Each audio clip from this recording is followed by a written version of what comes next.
Okay, Psalm chapter 90, verses 1 through 6. I have some points, but I want to give you guys some of my observations.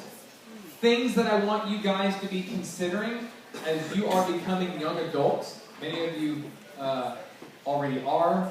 Juniors and seniors, this is going to be very, I pray, hopeful. Hopefully going to give you hope, give you courage as you follow Jesus.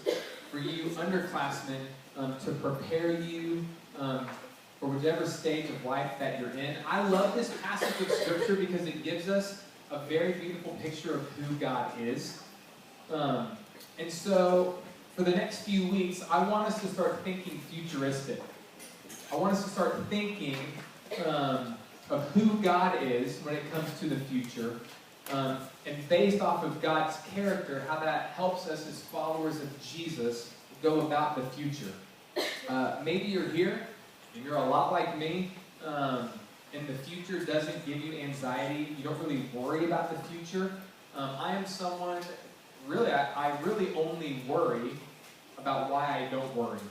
Like sometimes I'm like, why does this bother me? It should, but I'm worrying about why it doesn't bother me. It's kind of weird, but then on the other end, you have someone who's like my wife who worries about everything. Everything. It has changed a little bit since I've become a dad. You do start worrying about things. It's completely out of your control, this, that, and the other. But so there's a lot of us in this room, just based off of how God has created us, where it comes about thinking about the future. And when we read this passage in Psalm 90, hopefully it helps you shape your view of God in a much greater and bigger way. And then it helps you on how you go about, whether it's something that's happened in your past, maybe it's something currently going on right now in present form, or something that's to come in the future. So hopefully you're turned in your Bible, Psalm chapter 90. Let's look at these first 6 verses and let's talk about it. Verse 1 says, Lord, you have been our dwelling place in all generations. Before the mountains were brought forth, or ever you had formed the earth and the world, from everlasting to everlasting you are God. You return man to dust and say, return, O children of man. For 1,000 years in your sight are but as yesterday when it is past, or as a watch in the night. You sweep them away as with a flood. They are like a dream, like grass that is renewed in the morning. And in the morning it flourishes and is renewed. In the evening it fades and withers. So the beautiful thing about these 6 verses, if you're a note taker, write this down. Verses 1 and 2 is kind of dealing more, talking about the past. Verses 3 and 4 talk about the present. And then verses 5 and 6 are more futuristic, looking down the road. And so a lot of the time when I want you to think futuristic, like no matter where you are in life, I want you guys to start being diligent and not just thinking of today, but thinking about maybe a couple years from now, like down the road. And maybe for some of you, that just doesn't interest you. You don't understand why that even needs to happen. And for some of you, maybe you do that. Like you're here, you're a senior in high school, and it just worries you to death. You don't know what college you're going to. You don't know how you're going to afford it. And that just kind of eats away at you. Or maybe you're here, and you worry about, when I go to college, am I going to meet the right person? Am I going to settle down and make the right decisions and this, that, and the other? Next week, we're going to talk about the will of God. How do you know if you're in the will of God? How do you know if you're out of the will of God? I know that's something that's prevalent amongst teenagers. Talks about the will of God. How do I know if I'm doing the right thing? We're going to look at God's Word to kind of shape that doctrine, that worldview. But if you're here, like I hope that this helps shape you being diligent and thinking futuristic. And when you read this about God, it really helps you sum up your priorities and understanding what is important for you to quote-unquote worry about and what is out of your hands, and that God is in control and He will take care of you. And God doesn't want you to worry or have anxiety or any of that. But I love looking at verse 1 where it says, Lord, you have been our dwelling place in all generations. And so talk about in your life groups like what dwelling place means. Like if I were to ask you, where do you dwell? That'd be a really weird question. But I'd be asking you, like, where do you live? Where do you seek shelter? And we all know, like, our house is somewhere we go for physical protection, emotional protection, for rest. And we look at God as our strong tower for that. And so Moses, and I love that this is called from everlasting to everlasting, this passage. And it says, a prayer of Moses, the man of God. If the Lord ever gives me a second son, I'm going to name him Moses. Because I want to call my kid Mo. That'd be hilarious. Juju and Mo. That's the best. My wife probably won't let that happen. But I really want it to happen. Moses is saying, Lord, you have been our dwelling place in all generations. So guys, know this. This is so cool about God. God has always been. Like, nothing created God. Like, let that sink in. I know many of you have heard this. Maybe this is your first time understanding this about God, but no one invented God. Nothing created God. He's always been. He's always been there. I don't know what he was doing before he created the earth. Who knows? But God has always been. He always is. And he will be. He's eternal. So when we see, coming up in just a little bit, where it says God is from everlasting to everlasting, Moses is saying, like, God was, always has been, and always will be. And so when you look at your future, know that you don't serve a God that's from everlasting to end, or from everlasting to a couple hours he'll be gone. Because that would really shape how you look at your future. But God is an everlasting God. And that's just so cool to think that that's the God that we serve, that no one created him, no one invented him. He's just always been. And so that's really cool to know that he always will be. Because as humans, everything has a time frame. Like, I was on vacation, and I put quotation marks around vacation because it was a family reunion. Raise your hand if you've ever had a family reunion. Yeah, it makes you want to become an alcoholic. It's terrible. Okay. Well, Les is in the front going, my first amen. Thank you. We had 60 Wadsworths under one massive cabin roof. Okay? We all had to wear the t-shirts and get our picture. Mercy. So, like, thankfully, that had an end. I knew on Thursday I was coming back to Greenville. That's a really good thing. But we as humans, listen, we as humans always think of things with a time frame. And God is outside of a time frame. Time does not shape him. Like, it's crazy to think that one day we will be in glory with God for eternity. It never ends. And if you think about that too much, it kind of like wigs you out. Like, it never ends. That's a great thing. Yeah, it's not a watch family reunion. Like, you want this party to keep going. It's going to be awesome because we're going to be in the presence of Jesus, and that's a great thing. So I love verse 1 where he says, Lord, you have been our dwelling place, not just for a small time frame, but in all generations. The first generation, all the way until the last human generation on planet Earth, God will reign. He's the same yesterday, today, and forever. And so that's a good thing to know, that we serve that kind of God that is in control of your future. And then it goes into verse 2, before the mountains were brought forth, or ever you had formed the earth and the world, from everlasting to everlasting, you are God. And that's Moses emphasizing again. You know, you go to Genesis chapter 1, you read of creation. The 7 days that God created. Even before that, Moses is saying, hey, listen, before the mountains were brought forth, or ever you had formed the earth and the world, you have been and you will be. It's a great thing. And then going into verse 3 and 4, we're seeing that he's talking more present form. And he said, you return man to dust, and say, return, O children of man. Guys, go back and read again in Genesis chapter 2, and it talks about forming, or Genesis chapter 1. We know that Adam was created from the dust of the ground, and God breathed life into his nostrils. And man was created. And then we know that Eve was created from Adam's rib when he went to a deep sleep. And so we know, when you read verse 3, that's really weird when it says, you return man to dust. What are you talking about? We were created from the dust, and we all know that when we die, we go 6 feet under. We're going back at some time. Like, you have to know that at some point you will die. That's crazy to say. You will die. Like, at some point, there's a lifespan that you were going to have. And guys, it's crazy. Like, I just had a really good buddy a few days ago go to be with the Lord.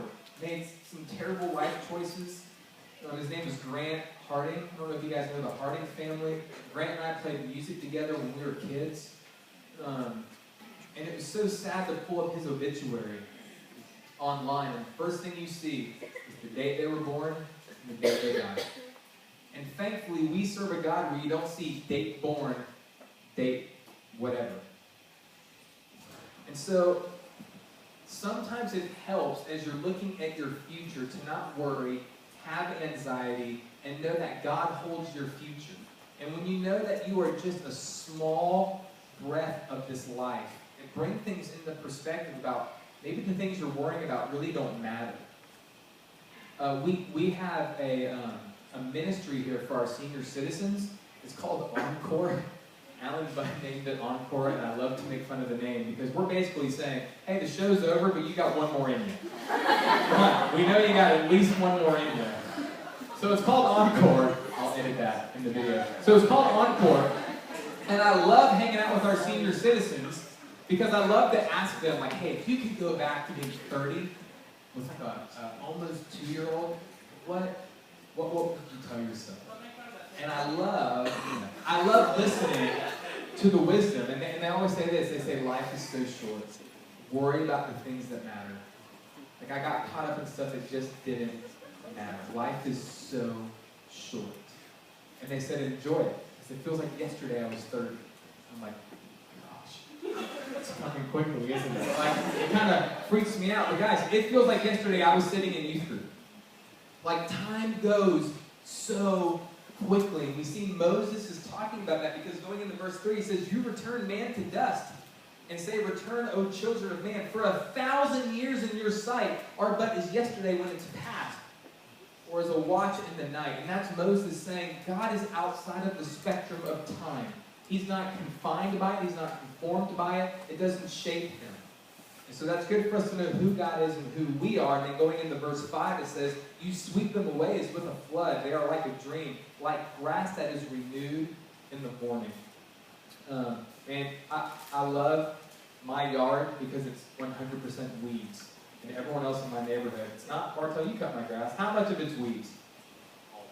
All of it. Thank you. And my neighbors take such good care of their yard. They put way too much money into it. And I'm like, I'm not putting any money into my yard. But the good thing about weeds is when you cut it, it looks awesome at first. Like, my yard looks really good. And then I wake up the next morning, I'm like, what the crap happened to my yard? This is not the same yard that got cut yesterday.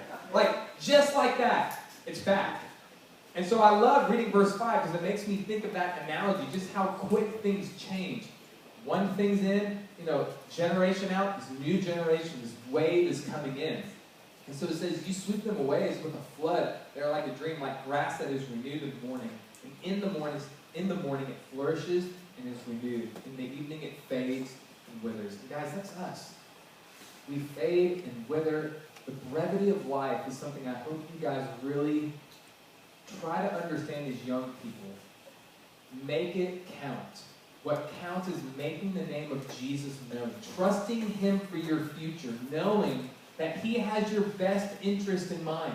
He is a good father. If Tim Wadsworth knows how to do good things for Judah, how much more does God know how to do good things and take care of you? And so in the next few weeks, as we talk about thinking futuristic, I wanted to look at Psalm 90 and let this shape the way we think of the future, knowing that God is the everlasting God. He is from everlasting to everlasting. That is the God that you should trust with your future. The one that has been and will be. And so I hope that gives you a healthy fear of who God is.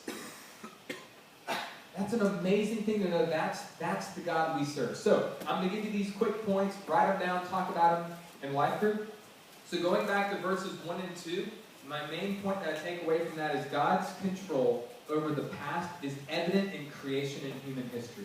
So that's kind of the big idea of verses 1 and 2. I said that really fast. I hope some people are able to jot that down. That God's control over the past is evident in creation and human history. So we see that in verse 2 about creation. It's a really beautiful thing.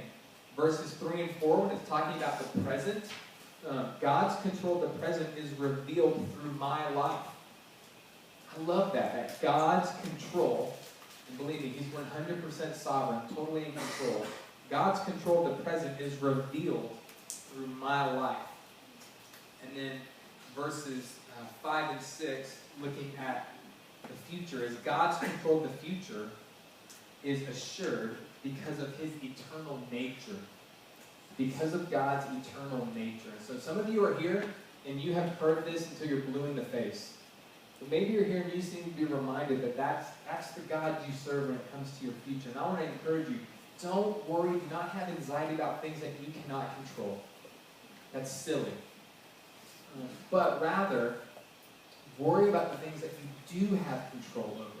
If you're someone who's worried about your future, run to the one incredible being who knows the future, holds the future. Talk to God about it. That's a really good thing if we follow Jesus. So lastly, the conclusion is God has complete control of the past, the present, and the future. That's a good thing. So I want us to go to life groups. I want us to talk about Psalm chapter 90, those first 6 verses. Share with your group what God has been teaching you in your heart. Maybe where you're having a lack of faith, where you can be praying for one another.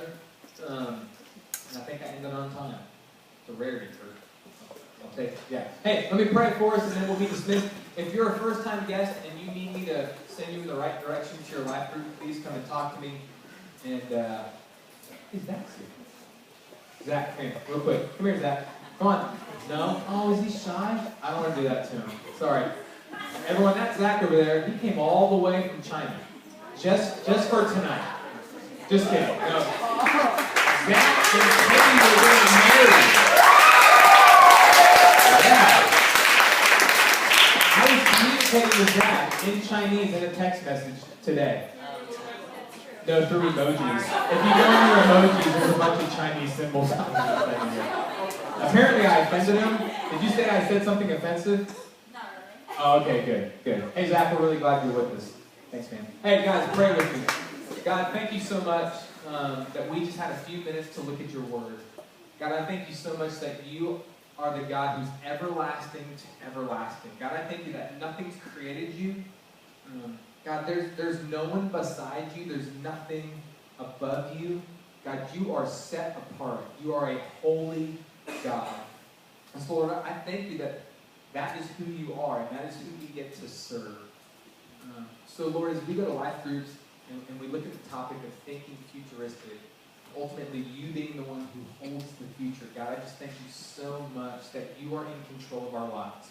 And so if there's people here who lean more towards worrying and having anxiety and just not the uncertainty of not knowing the future, God, I pray for peace just to flood them. God, that you just draw near to them. God, one of the fruits of the Spirit is peace. God, I pray for that fruit just to spring up, God, in their hearts and in their soul and in their mind. God, transform them. The renewing of their mind. So, God, I just thank you so much that is who you are. God, thank you so much that we have a glimpse of your word where it kind of warns us that life is really, really short. And for some, it's much, much shorter. So, God, help us to make it count. No matter what cards we've been dealt, you are a good God, and we trust you in those things. It's in the name of Jesus that I pray. Amen.